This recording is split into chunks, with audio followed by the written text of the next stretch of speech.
မင်္ဂလာပါ e-sport ပရိသတ်ကြီးရေအခုလာမဲ့ဇွန်လကုန်ပိုင်းမှာ PUBG Mobile လောကကြီးတစ်ခုလုံးကိုလှုပ်ခတ်သွားစေမဲ့အကျန်းစား offline ပြိုင်ပွဲကြီးတစ်ခုလာတော့မဲ့ဆိုတာပရိသတ်တို့သိပြီးကြပြီလားအထူးသဖြင့်ကျွန်တော်တို့မြန်မာပရိသတ်တွေအတွက်ရင်ခုန်စရာအကောင်းဆုံးကတော့ဒီပွဲကြီးမှာမြန်မာကုံဆောင် YG အတင်းကြီးတရားဝင်ပါဝင်ရှင်ပြိုင်သွားမှာပဲဖြစ်ပါတယ်ဒါကြောင့်ဒီကနေ့ဗီဒီယိုမှာတော့လာမဲ့ဇွန်လ29ရက်နေ့မှာစတင်မဲ့ Macau Invitational PMMI 2026ပြိုင်ပွဲကြီးရဲ့အကြောင်းကိုအသေးစိတ်သုံးသပ်တင်ဆက်ပေးသွားမှာဖြစ်ပါတယ်ပထမဆုံးပြိုင်ပွဲအကြောင်းလေးအကျဉ်းပြပြောပြခြင်းပါတယ်။ပွဲနာမည်ကတော့ PUBG Mobile Macau Invitational 2026ပါ။လာမယ့်ဇွန်လ29ရက်နေ့ကနေဇူလိုင်9ရက်နေ့အထိတရုတ်နိုင်ငံမကာအိုမြို့မှာ offline ကျင်းပသွားမှာပါ။ဒီပွဲကမနစ်ကဟောင်ကောင်ကလုပ်ခဲ့တဲ့ PMHI ရဲ့ Season 2လို့လည်းပြောလို့ရပါတယ်။ဒီပွဲရဲ့နောက်ွယ်ကအဓိက sponsor ကတော့ Game for Peace PEL ဘက်ကဖြစ်ပြီးသူတို့ရဲ့ PEL အသင်းတွေနဲ့ Global ကအသင်းတွေရှင်ရင်ဘသူက performance ပိုထွက်မလဲဆိုတာကိုသိချင်လို့ငွေကြေးအကုန်အကျခံပြီးဖိတ်ခေါ်ကျင်းပတဲ့သဘောမျိုးပါဒီနေရာမှာလူတော်များများမေးခွန်းထုတ်နေကြလာလေတခုရှိတယ်ဘာလို့မြန်မာအသင်း YG ကို invite လုပ်တာလဲဆိုတာပါပဲကျွန်တော်အမြင်ကိုတိပဲပြောဟာနေဒါဟာ YG အနေနဲ့အလကားရလို့ပါသွားတာလုံးဝမဟုတ်ပါဘူးအဓိကပြိုင်ပွဲ season 2တွေကသက်ဆိုင်ရာ league တွေရဲ့ champion တွေ fan base အတောင်ဆုံးအသင်းတွေနဲ့ငွေကြေးအခိုင်အမာရှိတဲ့ organization တွေကိုရွေးချယ်ဖိတ်ခေါ်တာပါ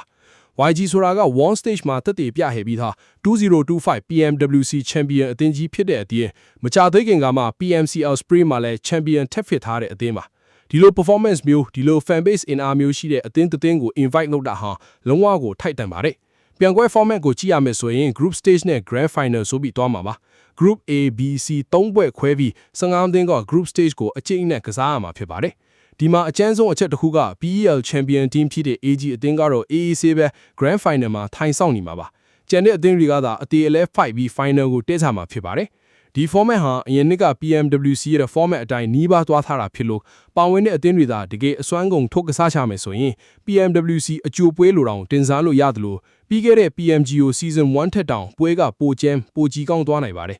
နောက်ထပ်စိတ်ဝင်စားစရာတစ်ခုက team list poster မှာ TBD ဆိုပြီး slot တစ်ခုလွတ်နေသေးတာတွေ့ရပါလိမ့်မယ်။အဲ့ဒီတနေရာကတော့ PMGO Season 1 Champion အသင်းအတွက်တီးတန့်ဖယ်ထားပေးတဲ့ slot လို့သတင်းတွေထွက်ပေါ်နေပါတယ်။ပြောချင်တာတစ်ခုကတော့မကာအိုပြိုင်ပွဲက Champion က PMGO ကိုတွားရမှာမဟုတ်ပါဘူး။ PMGO Season 1ရဲ့ Champion ကမှဒီမကာအို Invitational ကိုလာရောက်ရှင်ပြိုင်ခွင့်ရမှာဖြစ်ပါတယ်။ဒီပွဲကတရုတ် PEL ကအရန်ကျန်းတဲ့ Next Level Pro အသင်းတွေနဲ့ထိပ်တိုက်တွေ့ရမှာပါ။တရုတ်တင်းဒီရဲ့အရှင်ဟုံနဲ့ကစားကွက်တွေကြောင့်ပွဲတိုင်းကလုံးဝကိုအသက်ရှူကျက်မဲ့အနေအထားမှာရှိပါတယ်။ဒါကြောင့် YG အနေနဲ့အခုပွဲကိုအရင်ကတည်းပူပြီး serious ထားဖို့လိုအပ်နေပါပြီ။ကျွန်တော်တို့အဓိကထောက်ပြနေတာက zone rotation နဲ့ zone entry ဘိုင်းတွေပါ။အရင်ပွဲစဉ်တွေမှာ zone အဝင်တွေမှာပိတ်ဆို့ခံရပြီးအလဟတအမတ်ဆုံးရှုံးခဲ့ရတဲ့အမားမျိုးတွေ zone entry ကြမှာအတင်းလိုက်ပြတ်သွားတဲ့အခြေအနေမျိုးတွေကိုဒီပြိုင်ပွဲမှာလုံးဝအဖြစ်ခံလို့မရတော့ပါဘူး။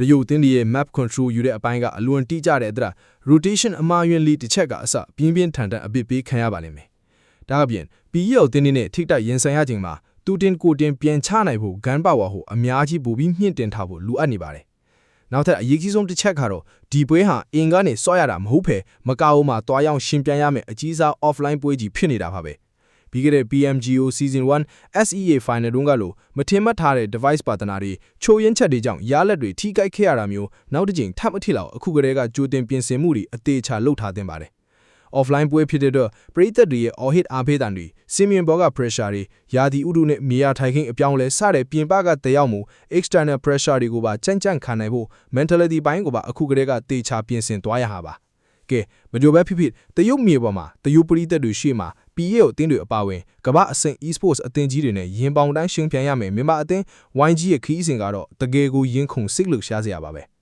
ချုပ်ပြီးပြောရရင်တော့မကာအို Invitational 2026ဟာ YG အတွက်တကယ်ကိုမလွယ်ကူလာတဲ့စမ်းသပ်မှုကြီးတစ်ခုဖြစ်လာမှာပါဒါပေမဲ့တေချာပြင်ဆင်ပြီးသူတို့ရဲ့အကောင်းဆုံး performance ကိုသာထုတ်ပြနိုင်ခဲ့ရင်တော့ကမ္ဘာအဆင့်မှာမြန်မာဆိုတာကိုထပ်ပြီးတက်တည်ပြနိုင်ဦးမှာပါYG အနေနဲ့ဘယ်လိုချင်းကပ်မှုမျိုးနဲ့မကာအိုမှာဝန်ဆော့မလဲဆိုတာကိုကျွန်တော်တို့ဆက်လက်စောင့်ကြည့်သွားကြရအောင်ပါပရိသတ်ကြီးတို့အနေနဲ့တော့ YG ရဲ့ rotation နဲ့ gun power ဘိုင်းကောဘယ်လိုမြင်လဲ comment မှာဆွေးနွေးပေးသွားကြပါဦး